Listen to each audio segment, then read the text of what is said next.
And up for the next keynote session, that is Enterprise Scale AI from pilots to impact. And to do this, I would request Ms. Himali Bhasin, Head of Data Science and Analytics, Circle K. Himali is a dynamic leader specializing in building, scaling, and transforming AI functions within organizations. With a proven track record of integrating data and AI strategic decision-making, she collaborates closely with CXO-level stakeholders to design and deliver impactful transformation program. Over to you, Himali. So good afternoon, everyone. I will, and thank you. I missed your name. Hey, Mithali, yeah. So I just came, walked up, and then Sushant was like, here you go. So I'm here. So thanks, Mithali. And I will be talking about enterprise scale AI. I have purposefully not kept anything on the deck because I wanted to talk or I wanted to know and ask questions and maybe share some of my experience as well. So before we get on to that, I'll just do a quick round of intro. So my name is Himali. I work with Circle K. Have worked in the consulting industry for about like 15 years and then moved from that, I moved on to Circle K. It's a fuel and convenience company. We have it's a $70 billion revenue. Fortune 200, it's traded in Canadian Stock Exchange, owned by parent companies, Alimentation Couche-Tard. So pretty big, but the interesting part is that they didn't have any presence in India in terms of the workforce or the tech hub. So 3 years back, we started our operations, and then I joined them as their first employee, and then since then, we've been scaling. The idea for that team or the idea for Circle K was that they wanted to explore India as the tech hub. They were pretty late to the party, I'd say, because we know that there are all kinds of companies like Tesco, Walmart, Lowe's, and so on, like many, and now many global capability centers are opening up with Carlsberg, Heineken nowadays. So that was the idea, and the idea was that, okay, we start with building something in-house, and then we scale it from there. So from starting, the idea was on AI, and then coming up with AI products or process or solutions. So, and that's what I've done since I graduated or post-graduated, did bachelor's and master's in technology. So that's about it. And then what do we mean by enterprise scale AI? So I'll just cover this one by one. And so first is why enterprise scale AI. Anything on the deck is nothing new. I'm sure everybody knows this. But then the difference which I will say that I have seen from going from, like as I've grown from working on point solution to actually be able to scale it at an enterprise level is the gap. And I'll take example of procurement throughout my conversation so that I'm able to explain what do we mean by enterprise scale. But then now in the boardrooms, and it's an actual conversation, we were presenting about India journey and everything to our actual board of directors at ACT. And this was like, we were talking about a few things, and then the question asked to me and my boss was, what do you think about AI? So it's actually like at this moment, everybody is just trying to think, okay, are we missing the bus? Are we not doing enough on AI or not? So that was the question. And the answer to that was that we are doing AI, it's just that maybe the definition of AI or generative AI, people think it's something else, but in every process and every solution, we have it embedded. So everybody wants to use this as a growth engine. Why do we miss? I want to ask, like a couple of answers are there on the slide, but I want to ask from anyone who has tried a pilot or not being able to scale it, any answers or anyone has any thoughts on it? No? Anyone tried any AI kind of solution and then it did not scale in your company, or there are challenges? I think we tried a couple of solutions. Some of them have been successful, but there are few where we were not able to deliver the business values. So those only we were not able to pass starts from a small POCs, Yep. small teams, but yeah, but you're right. I mean, in every area, whether it is applicable or not, we are trying to do our AI. So Yep. you are absolutely correct in Yeah. that Thank you. Thank you. Yes.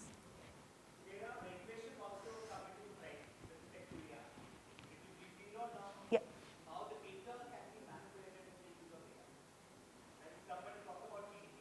Yeah.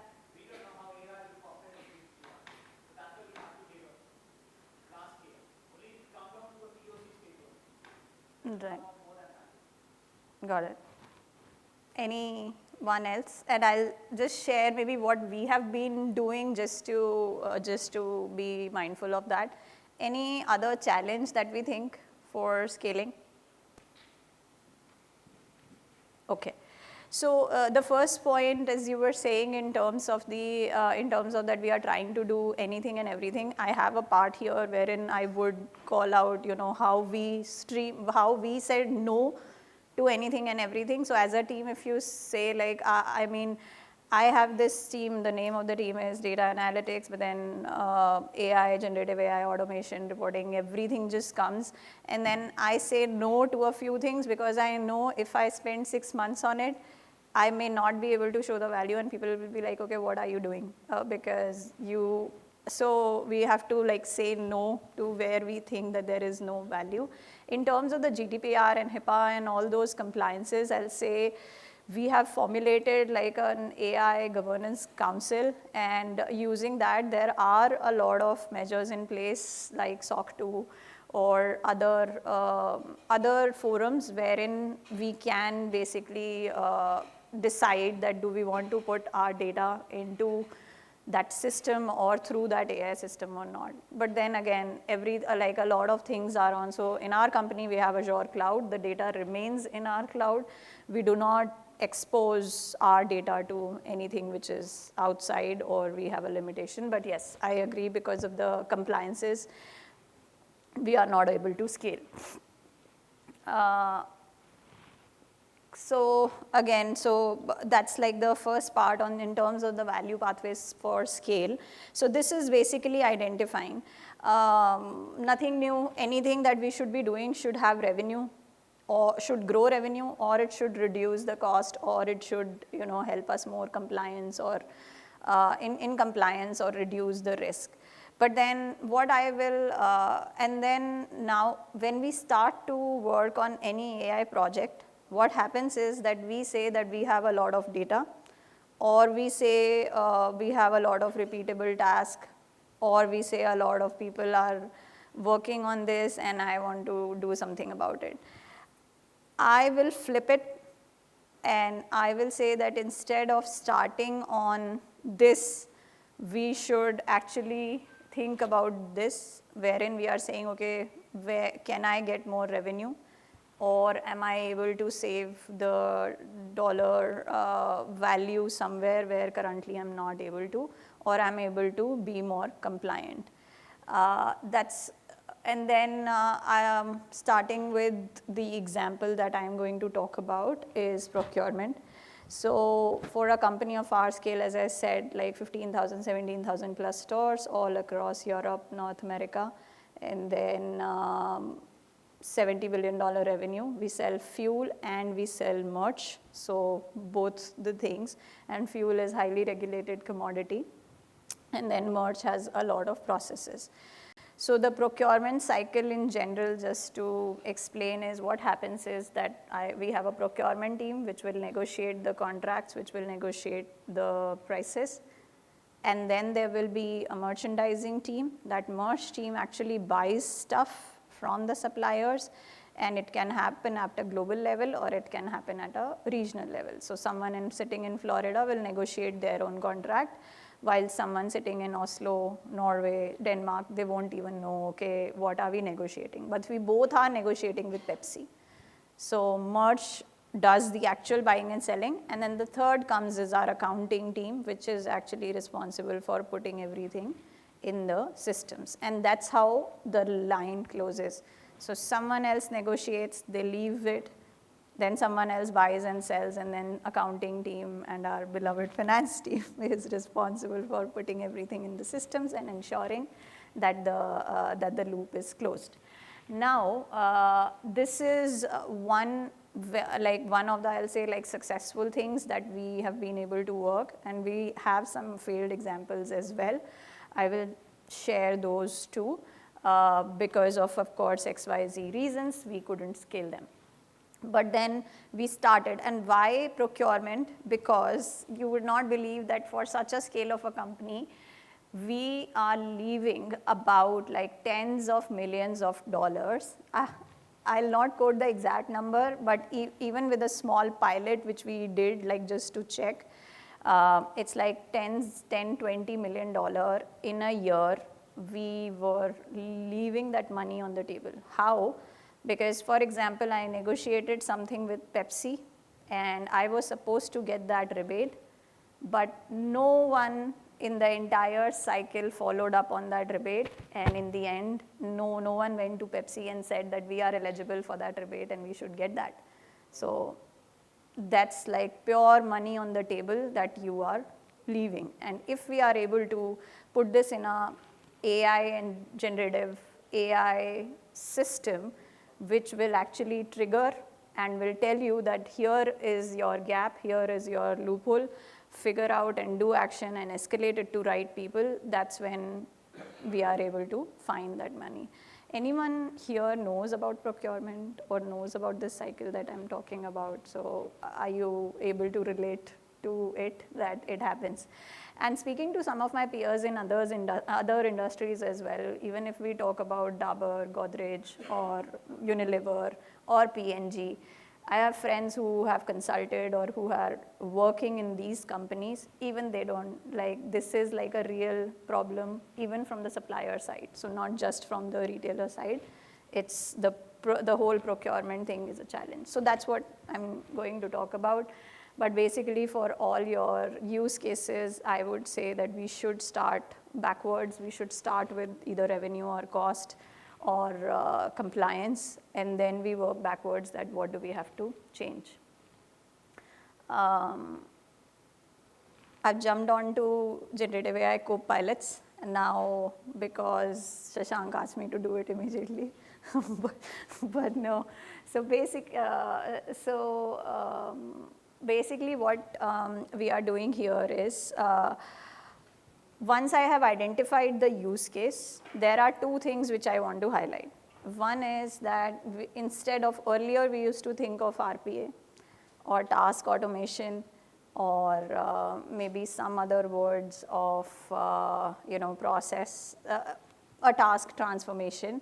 But now it's not about one task, like automating one task. We have to think about the entire process, because if we don't think about the entire process, then it does not get adopted and it fails. And that happened with one of the solutions that we applied initially when we came to Circle K. So we were trying to use some language models for getting the customer feedback and churning through it.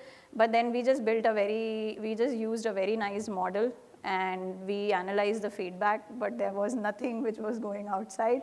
And then after quite a few months, the answer was that, how are you helping? You have a good language model, you are telling me what customers are saying about it, but then what do I do with it? So that was the missing gap, and that's what we did. So instead of task, we need to move on to the next stage. And the second part is, I think that there is one other agenda in today's conference which talks about data to decisions. So maybe that's relevant there as well. But then the second part is about moving from static reporting to actually actions. What do we mean by that? How many of your companies use Power BI or Tableau, Looker, or any of those? So we use all of them. I might be controversial, but I'm currently working on this project, but I think maybe in about 5 years or so, we'll have to think about another way. Why? And I'll give you one example. For example, I was in US, and then I was talking to like a director of operations or a store manager there. And she told me, I don't have time to look at your Power BI dashboard. You tell me what needs to be done. And this is exactly where it's not just a store manager, but every department is saying the same, be it merchandising, be it finance, marketing, HR, whoever we are talking to. The static Power BI, Looker, Tableau versions of reports are not, I don't see them even useful even now.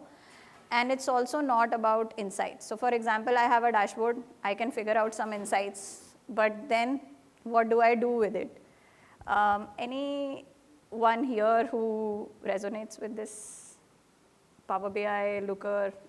Do you have any example wherein you feel, why are you giving me tons and tons of information?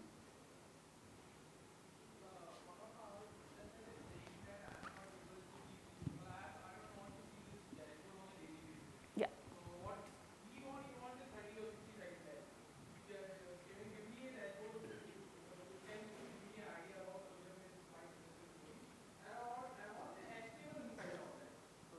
Right now, Tableau dashboards are not giving that kind of actionable dashboard. Yeah. That is the challenge behind the analytics as of now. Exactly, exactly. In the past 2 years, earlier I used to be proponent and say that, okay, dashboards are helpful, they are data driven, they help you to make decision.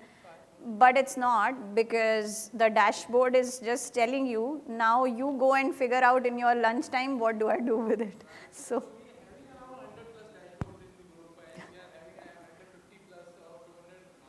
Yeah. But the dashboards are not that interesting right now to the audience because they want कि आप मुझे कुछ actionable दीजिए. I don't Yes. want these static dashboard. हो गया 3-4 साल हो गए we are Right, and actionable maybe, the point is, even if I tell them take this action in an email, वो भी नहीं होगा. And that's what the difference in Copilot is. So Copilot means I ask them to take an action, but I actually take that action. अगर किसी को email भेजना है, अगर किसी को कोई flag raise करना है, and all of that. So this is what Copilot is. So this is why it's like generative, because based on the behavior that you are seeing from a dashboard, वो तो लगेगा, we'll need dashboard, or we'll need something wherein I can mine the information, but then I have to take an action. And this is what is required. If like in our company, I did this exercise of how many dashboards. Yeah.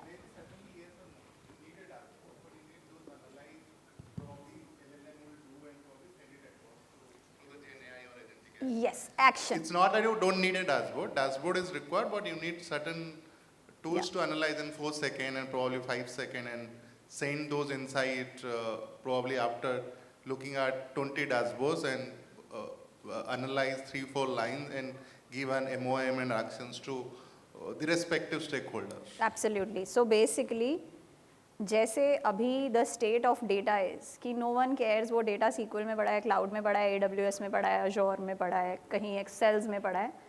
The same should be happening with dashboards, that people will not care about Power BI में या Looker में है या कहीं और है और Tableau में.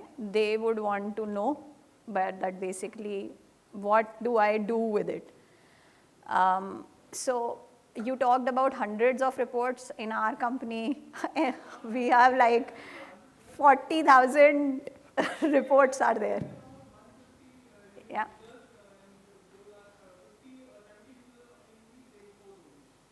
Yeah. Yeah.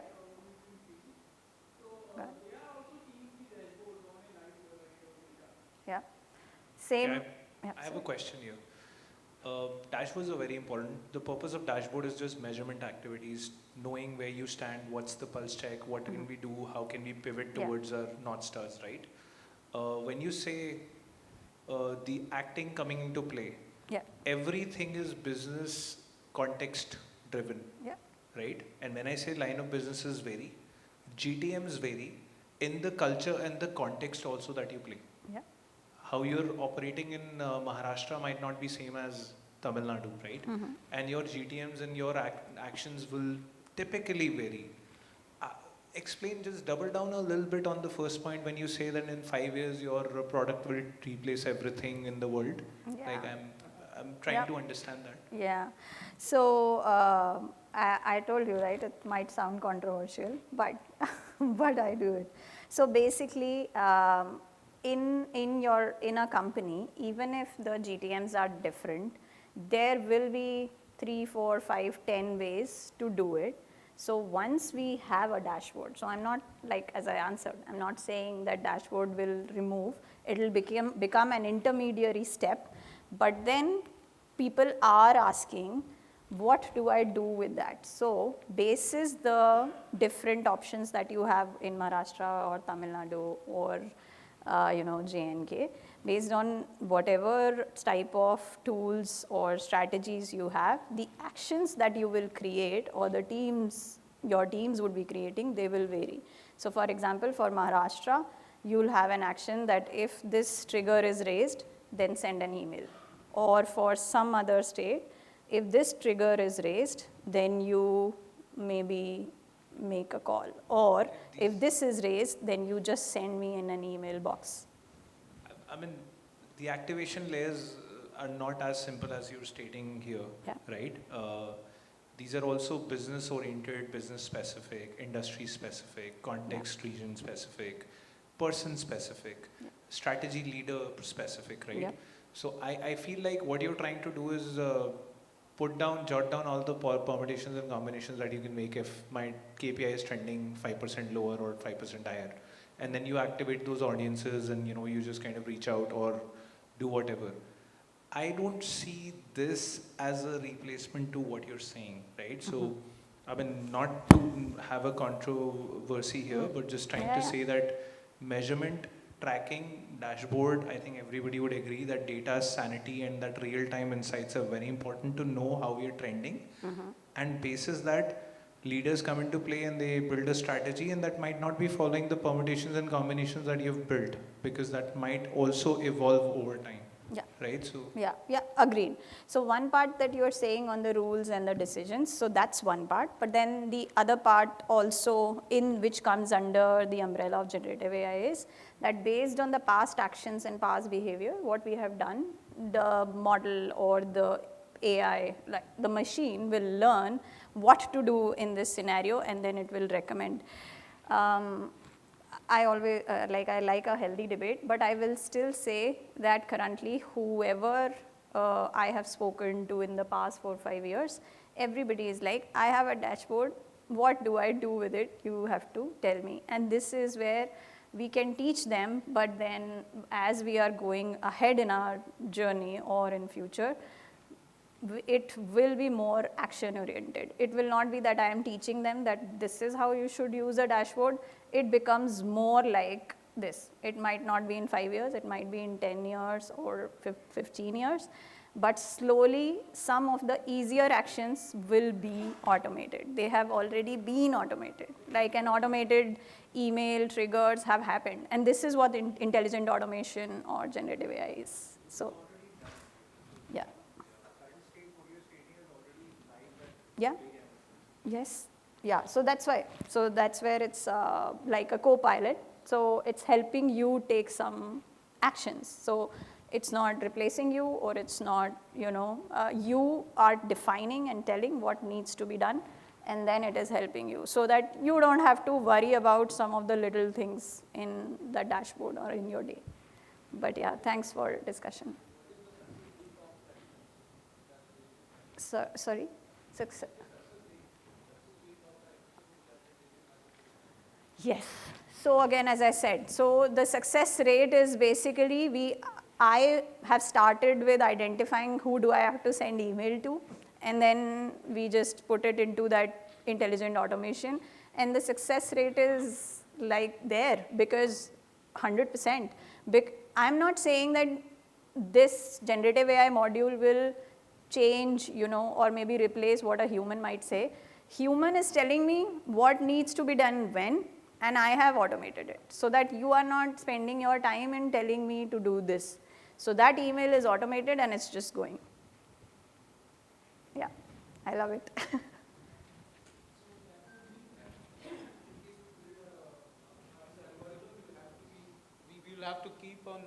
we'll have to keep on tweaking our algorithm that we build for predictive or maybe generative advice or solutions that would be provided by the system. So the rate of those changes and the cost involved in that, along with the changing dynamic environments, I mean, that would actually prompt the change in that would prompt the tweaking of the algorithm that would be required. Yes, So, absolutely.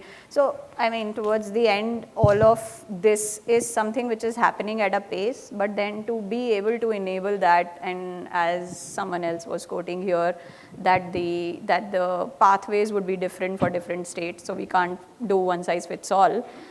So that's there in the end. So there is data, there is platform, ops, and then there is talent. So these are the three things that we'll need to be able to do that. So yeah. Okay. I think I'm running out of time. So yeah, I'll just maybe finish. And thankfully, I didn't have much content here after this. But yes, so basically we do co-pilots, and then the scaling digital operations. So this is where, as I'm saying, so sometimes what we do is that we will build a parallel process in terms of what already exists in our company. So for example, again, coming back to procurement, contract lifecycle management, or some of these tools are very popular nowadays. But then even when we are working with some of these tools, we should not build like a parallel process. We'll have to understand what already tech stack or tools or processes exist in our system today, and then we'll have to embed them. Because if we do not embed them, that's where they fail. That is where one part is done somewhere else, and then there is no connectivity to the other part. So I think a lot of the questions that you're saying in terms of cost, or not a one-size-fits-all approach. So all of that would be would come here, that basically we need to understand what exists today and then map it. And then again, any change or anything is like a change management or an activity wherein we learn and then we slowly implement it one by one. Okay. There was something else as well. But so, yeah, I think this is what I wanted to talk about. In terms of the last bit, as I was saying, like all of this sounds good or too good to be true, or maybe it can't happen immediately. Totally understandable, but then as our industry is going ahead, so that's where we try to understand, okay, where we can adopt and where we have a learning curve. So there are three things that are important. One is data, because I can talk about my own company. The data is messy, it's there, it's sitting in different systems and everywhere, so it becomes difficult.